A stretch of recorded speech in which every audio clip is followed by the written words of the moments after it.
Hi! இன்னைக்கு வந்து பார்த்துட்டிங்கன்னா, மார்னிங் ரொட்டீன் தான் உங்களோட நான் வந்து ஷேர் பண்ணிக்க போறேன். அதாவது இன்னைக்கு காலைல எழுந்திரிச்சோனே குளிச்சுட்டு, அதுக்கப்புறம் வீடெல்லாம் நல்லா க்ளீன் பண்ணிட்டு, இன்னைக்கு மார்னிங் பிரேக்ஃபாஸ்ட் செய்யலாம்னு சொல்லிட்டு கிச்சனுக்குள்ளார வந்து என்டர் ஆயிட்டேன்.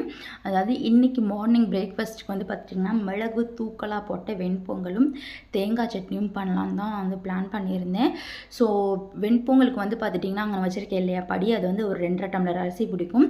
ஸோ 2 1/2 டம்ளர் பச்சரிசிக்கு 1 டம்ளர் பாசிப்பருப்பு சேர்த்து 2யும் நல்லா வாஷ் பண்ணிவிட்டு ஒரு 5 விசில் விட்டுட்டு, அதுக்கு வந்து பார்த்துட்டிங்கன்னா, தாளிப்பு வந்து நிறையா கொஞ்சம் பூண்டு நெய் விட்டு, அதுக்கு வந்து பார்த்திங்கன்னா ஜீரகம், மிளகு கொஞ்சம் நிறையா சேர்த்து நல்லா ஃப்ரை பண்ணிவிட்டு, அதோட முந்திரி, அதுக்கப்புறம் கருவேப்பிலை எல்லாம் சேர்த்து நல்லா ஃப்ரை பண்ணிவிட்டு, இந்த வெந்த சாதத்தோடு சேர்த்துட்டு, அப்புறம் தேவையான அளவுக்கு உப்பு சேர்த்து கலரினோம்னா வெண்பொங்கல் சுட சுட மிளகு தூக்கெல்லாம் வந்து பார்த்திட்டிங்கன்னா தயார். டேஸ்ட்டு வேறு லெவலில் இருக்கும்.